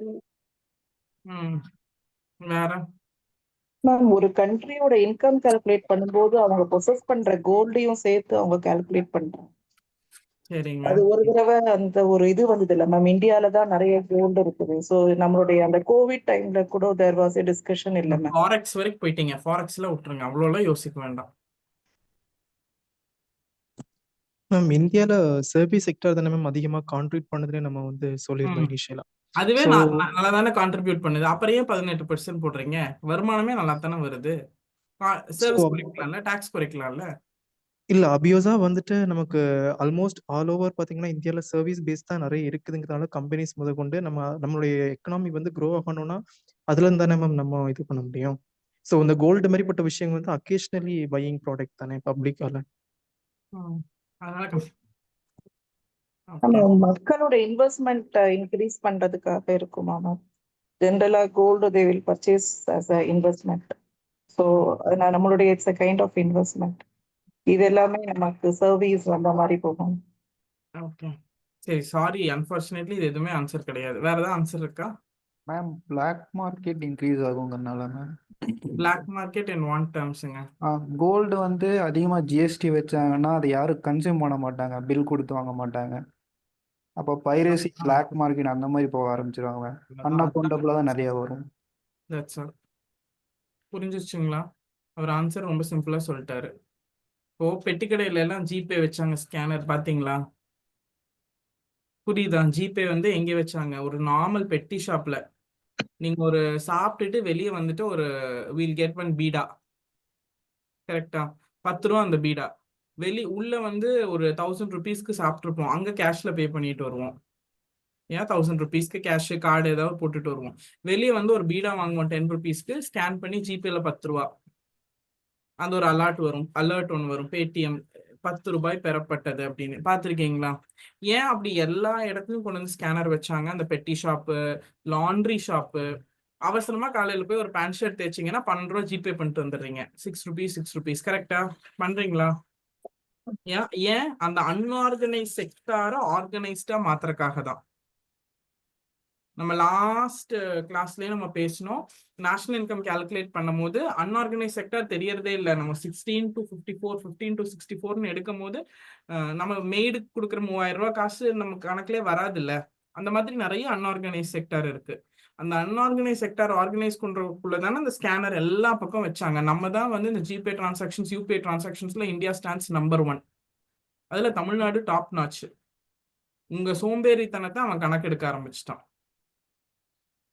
எனக்கு சோம்பேறித்தனம் ஒரு 100 ரூபாய் கொடுத்துட்டு 10 ரூபாய் கொடுத்து சில்லறை வாங்கி கணக்கு பார்த்து உள்ள வைக்கிறது எனக்கு சோம்பேறித்தனம். உங்க சோம்பேறித்தனம் is equal to their UPI benefit. Okay, டிஃபால்ட்டா ஒரு 2 months முன்னாடி you understood, I think there was a notice and that was viral in social media. ஒரு பானிபூரி வெண்டருக்கு நோட்டீஸ் போயிருக்கு ஜிஎஸ்டில இருந்து 40 lakhs டிரான்சாக்ஷன் தாண்டி இருக்காருன்னு. பாத்தீங்களா? யாராவது did you come across that? ஒரு பானிபூரி வெண்டர், ஐ திங்க் மகாராஷ்டிரான்னு நினைக்கிறேன், மகாராஷ்டிராவை யூபி, ஒரு பானிபூரி விற்கிற வெண்டர், அவருக்கு ஜிஎஸ்டில இருந்து என்ன போயிருக்கு? நோட்டீஸ் போயிருக்கு.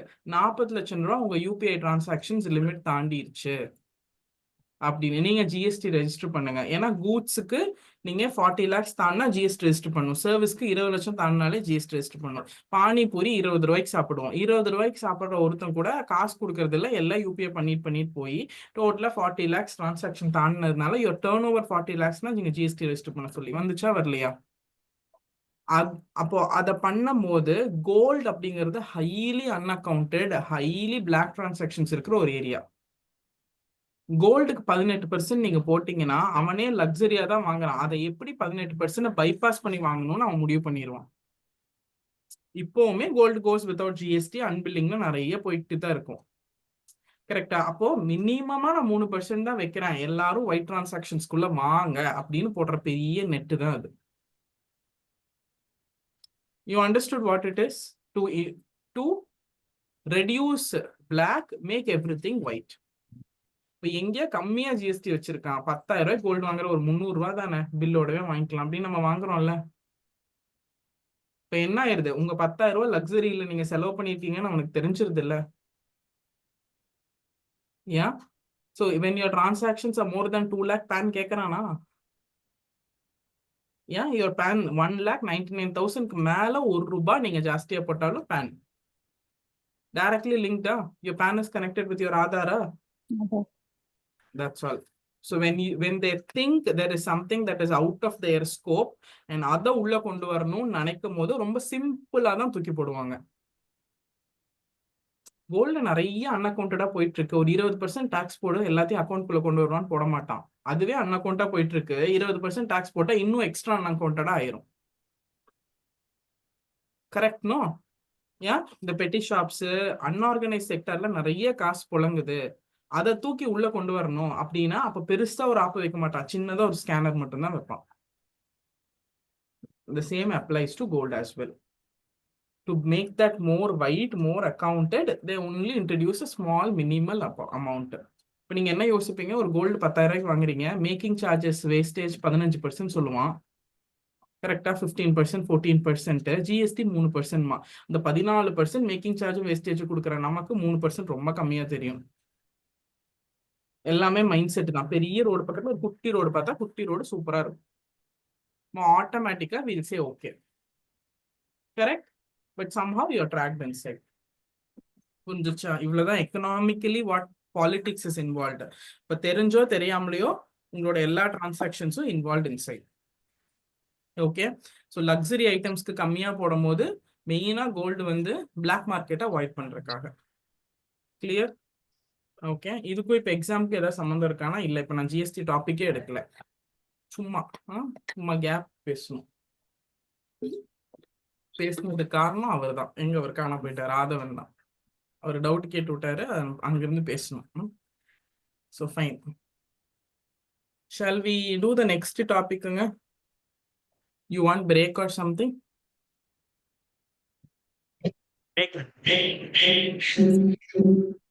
யாரு எக்கோல பிரேக் கேட்கறது? Break. We'll take 5 minutes break. It's actually 11:58.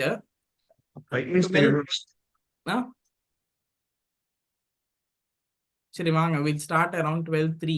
அப்பதான் 12:05 start பண்ணுவோம். We'll take 5 minutes break and start the next topic.